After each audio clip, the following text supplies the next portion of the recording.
नमस्कार दोस्तों। आज की यह लव स्टोरी कहानी ऐसी कहानी है जो दो प्रेमी प्यार तो करते हैं, लेकिन प्रेमी हमेशा चाहती है कि मेरे वजह से आयान का करियर खराब ना हो, इसलिए वो आयान के प्यार को एक्सेप्ट नहीं करना चाहते हैं। चलिए तो आज का कहानी शुरू करते हैं। कहानी शुरू होने से पहले आप लोगों से रिक्वेस्ट है कि अभी तक मेरे चैनल को सब्सक्राइब नहीं किए हो, सब्सक्राइब करके बेल आइकन दबा लें ताकि कोई भी वीडियो अपलोड हो तो सबसे पहले आप लोगों तक पहुंच सके।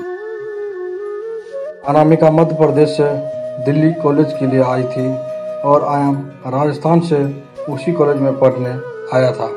आयान एक सीधा साधा सा लड़का है जो न लड़कियों से ज़्यादा बात करता है और न किसी से ज़्यादा मतलब रखता है।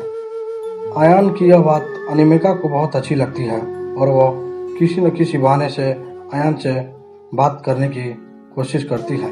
अनामिका दिखने में क्यूट लगती है। कुछ ही समय में आयान और अनामिका की दोस्ती हो जाती है। आयान धीरे धीरे अनामिका को पसंद करने लगता है।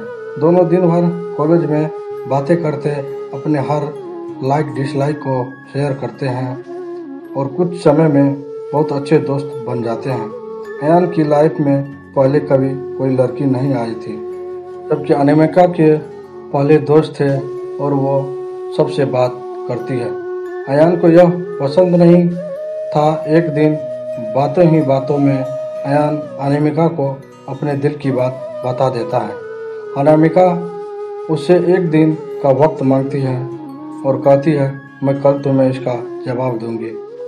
अनामिका सोचती है, जब आयान कॉलेज में पढ़ने आया था तब वो सिर्फ पढ़ाई पर ध्यान देता था, पर अब उसका पूरा ध्यान मुझ पर रहता है। अगर मैं इसकी गर्लफ्रेंड बन जाऊंगी तो यह पढ़ाई भूल जाएगा और मुझ में ही लगा रहेगा। यही सब ख्याल अनामिका के मन में होते हैं और दूसरे दिन अनामिका आयान को मना कर देती है और कहती है, मैं तुम्हें बस अपना दोस्त समझती हूँ, इससे ज़्यादा कुछ नहीं। मैं यहाँ पढ़ने आई हूँ और कुछ करने नहीं। तुम चाहो तो मेरे दोस्त रह सकते हो।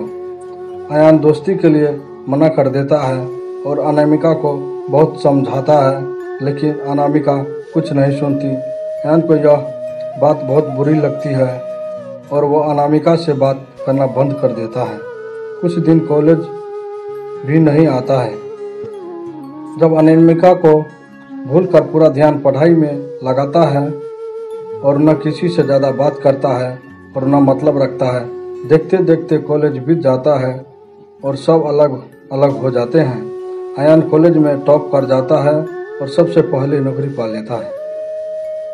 2-3 साल बीत जाते हैं।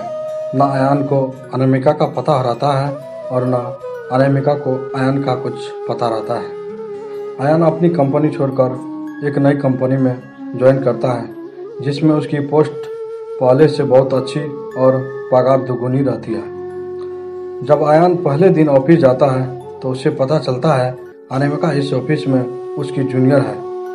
वह उस पर बिल्कुल भी ध्यान नहीं देता और काम में ही लगा रहता है।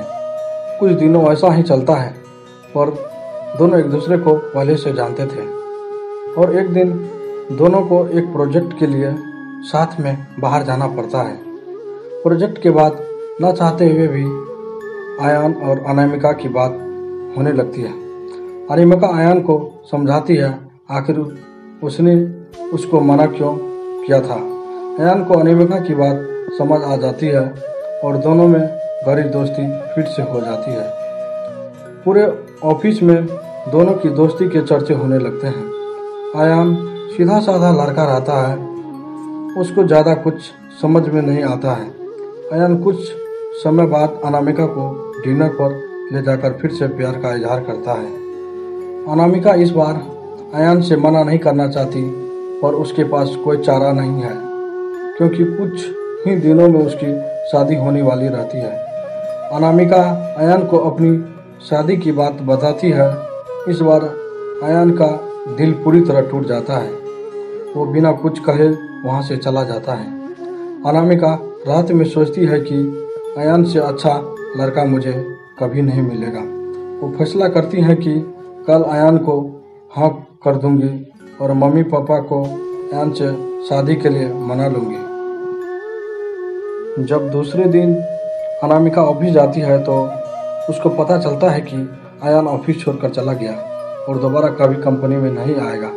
जाते जाते आयन अनामिका को एक खत लिख जाता है। जिस दिन मैंने तुम्हें देखा था उसी दिन से मैं तुमसे प्यार करता हूँ। मैं तुम्हें ज़िंदगी में कभी नहीं भूल पाऊँगा। तुम जहाँ भी रहो, जिसके साथ भी रहो, खुश रहो। अब इस जीवन में इस दर्द के साथ ही जिंदा रहूँगा। मैंने हमेशा तुमसे प्यार किया है और केवल प्यार ही किया है। तुम मेरी ज़िंदगी में आने वाली पहली और आखिरी लड़की हो। अब न मेरी ज़िंदगी में कोई आएगा और न मैं किसी को आने दूंगा। मैं बस अब तुम्हारी यादों में रहूँगा। आज के बाद पूरी ज़िंदगी में तुम्हें किसी अपनी शक्ल नहीं दिखाऊंगा। बस भगवान से यही दुआ करता हूँ तुम जहाँ भी रहो खुश रहो और शादी के लिए बहुत बहुत शुभकामनाएं। अनामिका आयन को खोजने की बहुत कोशिश करती पर कई साल के बाद भी उसको आयन नहीं मिलता और वो अपने माँ बाप की पसंद के लड़के के साथ शादी कर लेती। इस तरह दोनों हमेशा हमेशा के लिए एक दूसरे से बिछड़ गए और दर्द के साथ अपनी ज़िंदगी व्यतीत करते रहे। दोस्तों, समय निकल जाने के बाद पछतावा होने से कोई फायदा नहीं होता है।